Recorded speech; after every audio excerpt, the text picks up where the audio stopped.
नमस्कार। आज इस वीडियो में हम क्लास 9th की कविता चंद्र गहना से लौटती बेर के बारे में पढ़ेंगे।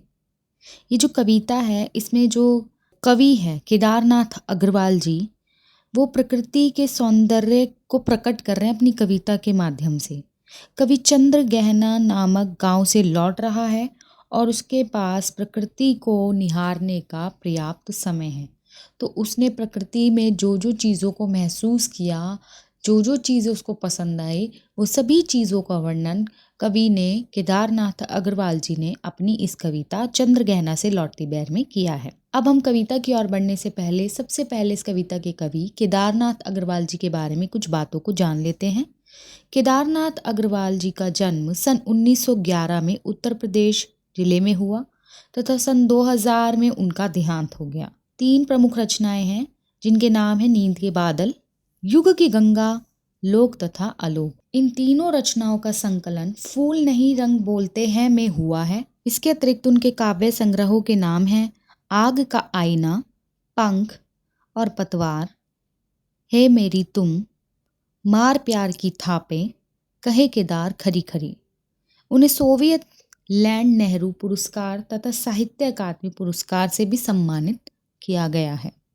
केदारनाथ अग्रवाल प्रगतिवादी काव्यधारा के कवि माने जाते हैं, इसलिए उनकी कविताओं में वास्तविक जीवन की कटुताओं के यथार्थ वर्णन मिलते हैं। यथार्थ यानी एकदम सच्चा चित्र मिलता है। समाज में चल रहे शोषण और संघर्ष पर भी उनकी पैनी दृष्टि रही है। उनकी जो भाषा है वह लोक भाषा है, वह जनता में प्रचलित शब्दों का प्रयोग करते हैं। तो ये था केदारनाथ अग्रवाल जी के बारे में कुछ महत्वपूर्ण बातें। साथ ही साथ मैं आपको यही कहना चाहूँगी कि अगर अभी तक आपने मेरे चैनल को सब्सक्राइब नहीं किया है तो सब्सक्राइब कर लीजिए ताकि आगे आने वाले वीडियोस के अपडेट सबसे पहले आपको मिले। तो आइए कविता कुछ इस प्रकार है, हम कविता की ओर बढ़ते हैं और पहला पद है, देख आया चंद्र गहना, देखता हूँ दृश्य अब मैं, मेड़ पर इस खेत की बैठा अकेला, एक बीते के बराबर यह हरा ठीगना चना, बांधे मुरैठा शीश पर छोटे गुलाबी फूल का सजकर खड़ा है। अब यहाँ पे जो कवि केदारनाथ अग्रवाल जी है वो चंद्र गहना नामक जो गांव है वहाँ से लौट रहे हैं और कवि कहता है कि मैं चंद्र गहना नामक गांव देख आया हूँ, यानी देख आया चंद्र गहना और मैंने वो गांव देख लिया है। देखता हूँ दृश्य अब मैं, और अब मैं जो रास्ते में है यानी लौटते हुए मैंने अपने घर की तरफ वापस जाते हुए मुझे रास्ते में तरह तरह के नज़ारे जो है दृश्य जो है नज़र आ रहे हैं। मेड़ पर इस खेत की बैठा अकेला, और रास्ते में एक खेत है, उस खेत के कॉर्नर पे मैं यानी मेड़ पर किनारे पर मैं बैठा हूँ और मैं अकेला बैठा हूँ और मैं क्या देखता हूँ, देखता हूँ एक बीते के बराबर ये हरा ठीकना चना। एक बीते, बीते यहाँ पे बात की गई है मेजरमेंट की, नाप की, यानी जब आप अपना हाथ खोलेंगे ना पूरा अच्छे से ओपन करेंगे तो जो अंगूठे से लेके आपकी जो छोटी लास्ट उंगली है वहाँ तक आप जो मेजरमेंट लेंगे वो बीते के बराबर है। तो यहाँ नाप की बात हो रही है कि एक बीते के बराबर यह हरा ठीकना चना। और मैं क्या देख रहा हूँ, मैं देख रहा हूँ कि एक छोटा से चने का पौधा है जो खड़ा हुआ है और वो मेरी बीते के यानी मेरे हाथ की लंबाई के यानी जो मेजरमेंट मैंने बताया उसके बराबर है वो छोटा सा चने का पौधा। और कैसा प्रतीत हो रहा है, ऐसे प्रतीत हो रहा है, बांधे मुरैठा शीश पर, मुरैठा अर्थात पगड़ी, सर पर पहनने वाली पगड़ी, शीश अर्थात सर, कि बांधे मुरैठा शीश पर, कि ऐसे लग रहा है कि उसने अपने सिर पर मानो क्या बांध रखी है, पगड़ी। क्यों महसूस हो रहा है ऐसा कवि को, क्योंकि छोटे गुलाबी फूल का सजकर खड़ा है, क्योंकि जो चने का पौधा है उसके ऊपर गुलाबी रंग के फूल खिल रहे हैं। तो वैसे लग रहा है कि मानो उस चने के छोटे से चने के पौधे ने अपने सर पे गुलाबी रंग की पगड़ी बांध रखी है। यानी यहाँ पे जो कवि है उसने प्रकृति का मनुष्य के साथ मानवीकरण कर दिया है। पगड़ी मनुष्य ही बांधता है तो उसने जो है चने के पौधे को मनुष्य मान लिया है और उसके फूल को पगड़ी मान लिया है। तो यहाँ पे जो कवि है वो यही कहना चाह रहा है कि मैं चंद्र गहना नामक गांव से वापस अपने घर की तरफ लौट रहा हूँ और वो उस प्रकृति के मनोरम दृश्यों को अपने आप उनको इमेजिन कर रहा है और हमें बता रहा है कि वो उसको किस तरीके से इमेजिन कर रहा है। आगे हम दूसरे पद की ओर बढ़ते हैं। दूसरा पद कुछ इस प्रकार है। अगले पद में जो केदारनाथ अग्रवाल जो कवि हैं वो कहते हैं कि पास ही मिलकर उगी है बीच में अलसी हटेली, देह की पतली कमर की है लचीली, नील फूले फूल को सिर पर चढ़ाकर कह रही है जो छुए यह दूं हृदय का दान उसको। अब यहाँ पे जो केदारनाथ अग्रवाल जी हैं वो ये कहना चाह रहे हैं कि जहाँ पे जो चने का पौधा उगा हुआ है उसी के बीच में अलसी भी एक पौधा होता है जिस पर नीला फूल उगता है तथा जिसकी जो फली होती है वो लट्टू के आकार की गोल होती है। तो यहाँ पर भी उसी पौधे की बात हो रही है अलसी की, कि ऐसे लग रहा है कि पास ही में चने के पौधे, यानी अब चने का पौधा तो एक नहीं होगा ना, एक चने का पौधा है तो उसके साथ और भी बहुत सारे चने के पौधे हैं। तो यहाँ पे जो कवि है वो ये कहना चाह रहे हैं कि चने की क्यारी के पास ही अलसी भी जो है उग गई है और उसने चने के पौधे में उगकर, यानी उनके बीच में उगकर मानो हट पूर्वक अपना स्थान बना लिया है, यानी जिद्द से वो वहाँ खड़ी हो गई है। इसलिए यहाँ पे जो कवि है उसने अलसी को हटीली कहा है। हटीली यानी जिद्दी कहा है। क्यों कहा है? क्योंकि वो चने के पौधों के बीच में उगाई है, इसलिए यहाँ पर हटीली शब्द का प्रयोग हुआ है। याद रखिएगा कि अलसी को हटीली क्यों कहा है यहाँ कवि ने। देह की पतली कमर की है लचीली। आगे चल के केदारनाथ जी कहते हैं कि जो उसकी देह है यानी शरीर है जो उसका बहुत ही पतला है। अब यहाँ पर भी मानवीकरण किया गया है। जो अलसी है उसको भी महिला के साथ, किसी स्त्री के साथ उसकी तुलना की गई है। तो यहाँ पर भी प्रकृति का जो है मानवीकरण यहाँ कवि ने बहुत ही खूबसूरत तरीके से किया है कि वह शरीर से बहुत ही पतली है, उसकी कमर लचकदार है, उसके ऊपरी भाग पर नीले रंग के फूल खिल रहे हैं, कि नील फूले फूल को सिर पर चढ़ाकर, और उसके सिर पर जो है नीले रंग का फूल खिल रहे हैं जिसकी वजह से वो और भी ज़्यादा डिफरेंट लग रही है, क्योंकि चने के पौधों के ऊपर जो है गुलाबी फूल उगे हुए हैं और उस अलसी के पौधे के ऊपर नीले रंग के फूल खिल रहे हैं, तो वो अलग से ही नज़र आ रही है। कह रही है जो छुए यह दूं हृदय का दान उसको। आगे चल के कवि जो है कल्पना में कह रहे हैं कि मानो वह अपनी मूक भाषा में देखने वाले को, यानी वो कहना चाह रही है किसी इशारे से या मूक भाषा में कि जो उसे देख रहा है, जो कोई उसे प्यार से छुएगा उस पर वह अपना प्यार भरा हृदय जो है न्यौछावर कर देगी, यानी वो उसकी हो जाएगी। बहुत आसान है। पहले वाली पंक्तियाँ भी, जो पहले वाला पद था वो भी बहुत आसान था, अत्यंत सरल था, उसमें भी मानवीकरण था, और यहाँ दूसरे पद में भी मानवीकरण अलंकार का कवि ने बहुत ही खूबसूरत तरीके से प्रयोग किया है। तीसरे पद की ओर बढ़ते हैं। तीसरा पद कुछ इस प्रकार है। और सरसों की न पूछो, हो गई सबसे सयानी, हाथ पीले कर लिए हैं ब्याह मंडप में पधारी, फाग गाता मास फागुन आ गया है आज जैसे।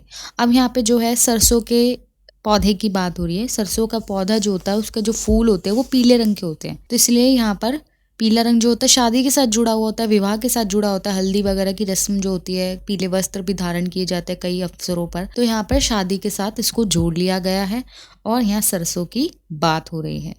और सरसों की ना पूछो, और आगे चल के जो कवि हैं वो कह रहे हैं कि सरसों के रूप सौंदर्य और खुशी हर्ष उल्लास के बारे में कुछ मत पूछो, कि उसका जो सौंदर्य है वो देखते ही बनता है, वो इतनी खूबसूरत लग रही है कि चारों तरफ उसके पीले रंग के जो फूल हैं, एक तो कड़ी धूप और उसके ऊपर ब्राइट कलर के पीले चटक फूल जो है वो आँखों को शोभायान कर रहे हैं, आँखों को शोभा दे रहे हैं। और सरसों की ना पूछो, हो गई सबसे सयानी। अब सबसे सयानी यानी किस संदर्भ में प्रयोग किया जा रहा है कि जिस प्रकार कोई कन्या जो है विवाह के योग्य हो जाती है, तो उसी प्रकार उसका रूप सौंदर्य देखकर वो इतना ज़्यादा आकर्षण बना रहा है, इतने ज़्यादा आकर्षित कर रहा है, तो ऐसे लग रहा है कि वो अब विवाह के योग्य हो गई है। उसके पीले फूलों को देखकर यूं लगता है कि हाथ पीले कर लिए है ब्याह मंडप में पधारी, और उसके जो सरसों के पीले फूल हैं वो देखकर ऐसे लगता है कि मानो उसने शादी का वस्त्र पहन लिया हो और वो सज धज कर विवाह मंडप में पधार गई हो। फाग गाता मास फागुन आ गया है आज जैसे।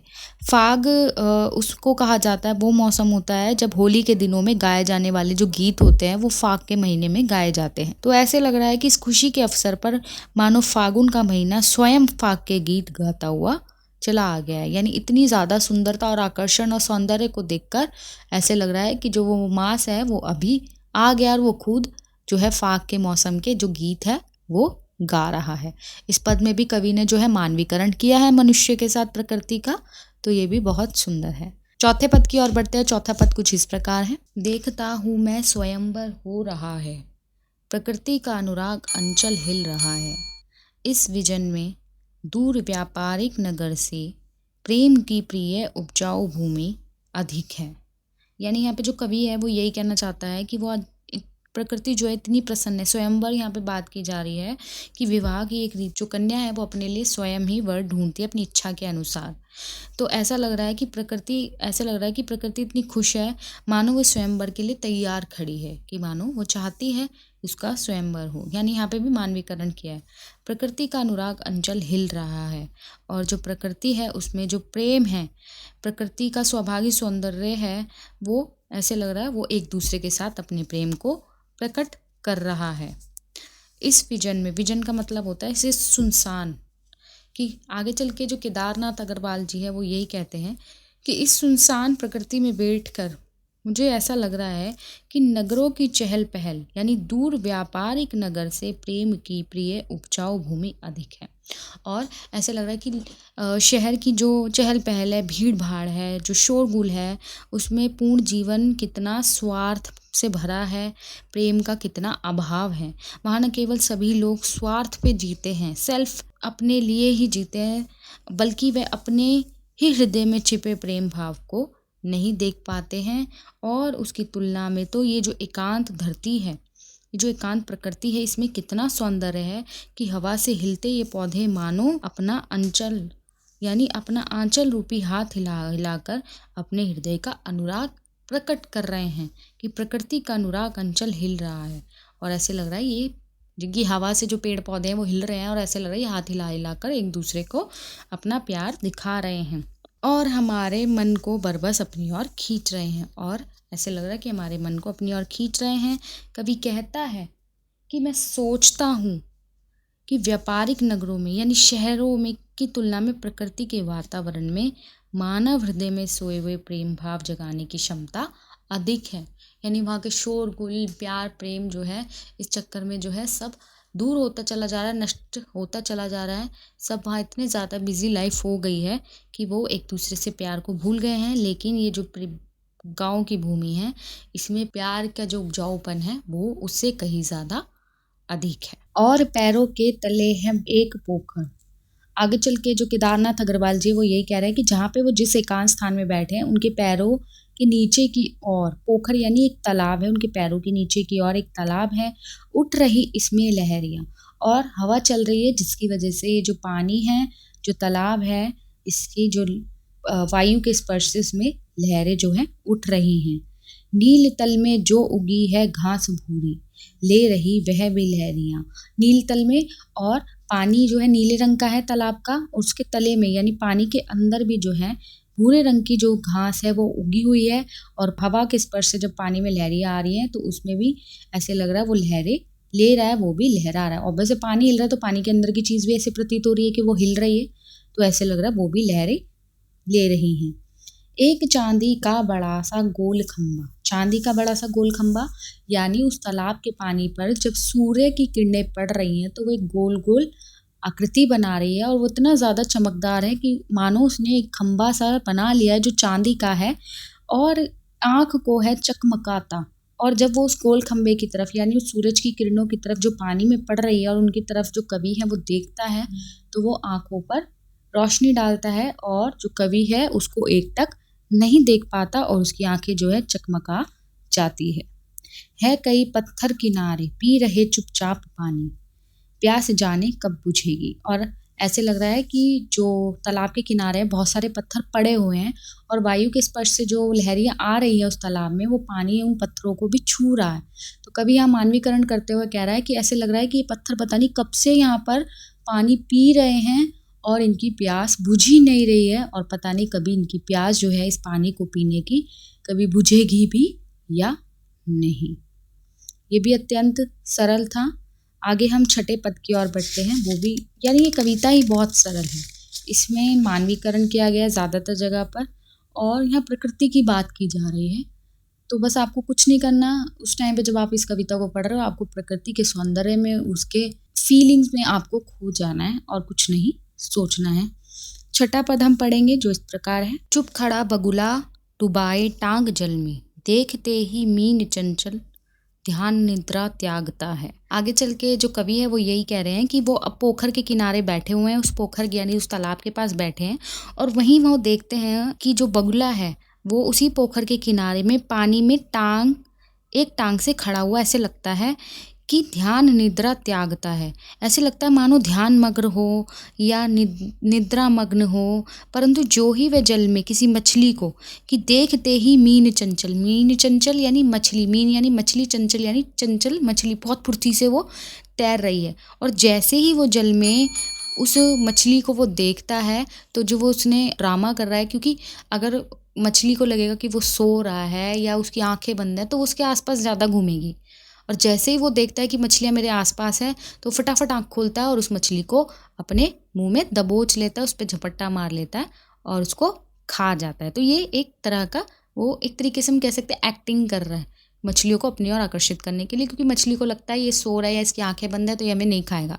लेकिन जैसे ही मछलियाँ उसके क्लोज आती है वो फटाफट आँख खोलता है कि देखते ही मीन चंचल, और मछलियों को देखकर ध्यान निद्रा त्यागता है और अपनी ध्यान की या निद्रा की जो भी मुद्रा उसने ले रखी होती है वो उसको त्याग देता है। चट दबा और जल्दी से दबाकर चोंच में, और जल्दी से उस मछली को चोंच में दबाकर नीचे गले में डालता है और उसको खा जाता है, मछली को निगल जाता है। एक काले माथ वाली चतुर चिड़िया, माथ यानी माथा, सिर। आगे चल के कवि कहते हैं कि अब उसको आकाश में काले माथे वाली यानी काले सिर वाली जो है चिड़िया, चतुर चिड़िया यानी चालाक चिड़िया उड़ती हुई नजर आ रही है, जिसका जो सर है वो काले रंग का है। श्वेत पंखों के झपाटे मार फौरन, और उसके जो पंख है श्वेत यानी सफेद रंग के हैं, झपाटे यानी झपटना, मार फौरन, और उसके जो पंख है वो फटाफट उसको जब जल में कि टूट पड़ती है भरे जल के हृदय पर, और जब उड़ते हुए उसको नीचे जल में मछलियां दिखाई देती है तो फटाफट नीचे उस जल पे आता है, उसके जल के हृदय पे, और वहाँ से मछलियों को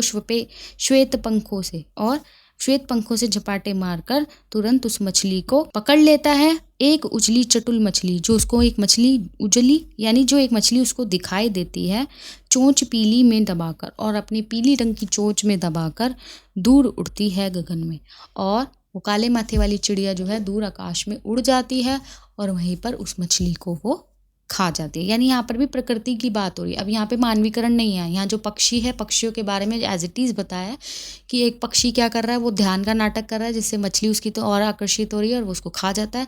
दूसरा बता रहा है आकाश में उड़ती हुई चिड़िया की आंखें इतनी तेज़ हैं और वो इतनी चतुर है कि नीचे पोखर में तैरती मछलियों को भी वो देख लेती है और फटाफट झपट्टा मार के उसको अपनी पीली चोंच में दबाकर आकाश में ले जाती है और वहाँ उसको खा जाती है। आगे हम अगले पद की ओर बढ़ते हैं। ओ यहीं से भूमि ऊंची है जहाँ से, रेल की पटरी गई है, ट्रेन का टाइम नहीं है, मैं यहाँ स्वच्छंद हूँ, जाना नहीं है। आगे चल के जो केदारनाथ अग्रवाल जी है वो पंक्ति के माध्यम से, इस पद के माध्यम से वो यही कहना चाह रहे हैं कि मैं अभी गांव में हूँ, मैं कोई भागदौड़ भरी जिंदगी में नहीं हूँ, तो मेरे पास टाइम ही टाइम है, मैं स्वच्छंद हूँ, मैं इस प्रकृति के सौंदर्य को निहारने के लिए स्वच्छंद हूँ, मैं कोई विवश नहीं हूँ कि मुझे मेरा ये काम निपटाना ये काम निपटाना है।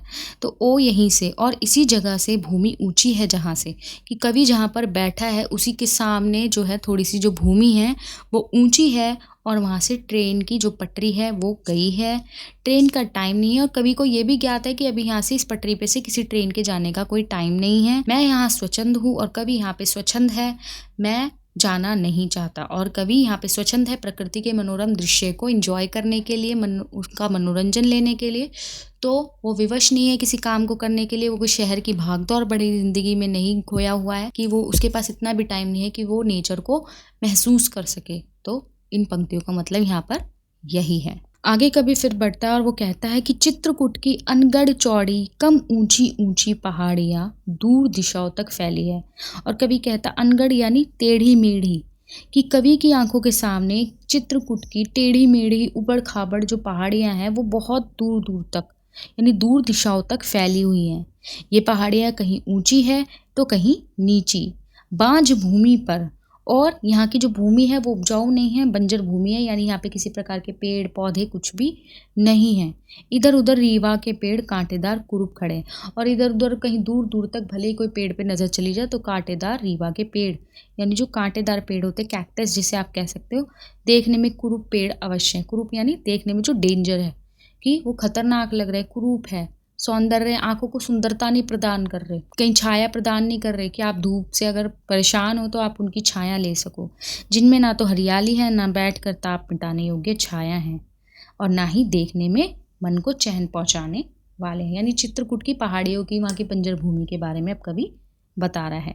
अगले पद की ओर बढ़ते हैं। सुन पड़ता है मीठा मीठा रस टपकता, सुग्गे का स्वर टैं टैं टैं टैं। आगे चल के जो कवि है वो यही कहते हैं कि अब वो बैठे हुए हैं और उनको सुग्गा, सुग्गा यानी यहाँ पे कहा जाता है तोता, कि उनको वहाँ बैठे हुए तोते की कहीं दूर से आवाज़ सुनाई देती है और वो सुग्गे की आवाज़ में, उस तोते की आवाज़ में खो जाते हैं कि वनस्थली का हृदय चीरता, और वो तोते की आवाज़ इतनी तेज़ है कि पूरी प्रकृति में वो गूंज रही है। उस तोते की आवाज़ कभी उठती है, कभी गिरती है, यानी कभी बहुत तेज़ सुनाई देती है, कभी कम सुनाई देती है। और उसके बाद सारस का स्वर टीटो टीटो, और उसके बाद उसको उठता गिरता हुआ सारस पक्षी का स्वर सुनाई देता है। मन होता है उड़ जाऊं मैं, और कभी कभी मन जो होता है वो क्या करता है कि वो भी उन सारस के जो जोड़े हैं उड़ रहे हैं आकाश में, उनके साथ उड़ जाऊं, पर फैलाए सारस के संग जहाँ जुगल जोड़ी रहती है। और जहाँ पर वो बैठे हैं, जहाँ पर वो दोनों जो जोड़ी है सारस की, हस्बैंड वाइफ जिसे कह सकते हैं, और उन जोड़ी के साथ वो उड़ जाना चाहता है हरे खेत में, सच्ची प्रेम कहानी सुन लूं चुप्पे चुप्पे। और जहाँ पर वो बैठकर तसल्ली से इस दोनों सारस अपने प्रेमालाप की बातें कर रहे होंगे, कवि चाहता है कि मैं भी उनके साथ उड़ जाऊं और कहीं छिप कर उनकी प्रेमलाप की बातें सुन सकूं। तो छात्रों, ये बहुत आसान कविता है, आशा आपको बहुत अच्छे से समझ आई होगी। उसके बाद भी अगर आपको किसी भी तरह की कोई दिक्कत या परेशानी होती है, आप मुझे कमेंट अवश्य करें, मैं आपके कमेंट का रिप्लाई ज़रूर दूँगी। साथ ही साथ मैंने इस कविता के प्रश्नोत्तरों की जो पीडीएफ है, वो आपको डिस्क्रिप्शन लिंक में नीचे आपको मिल जाएगी। अगर आपने मेरे चैनल को सब्सक्राइब नहीं किया है, तो सब्सक्राइब कर लीजिए, ताकि मेरे आगे आने वाले वीडियोज़ के अपडेट्स सबसे पहले आपको मिले। धन्यवाद।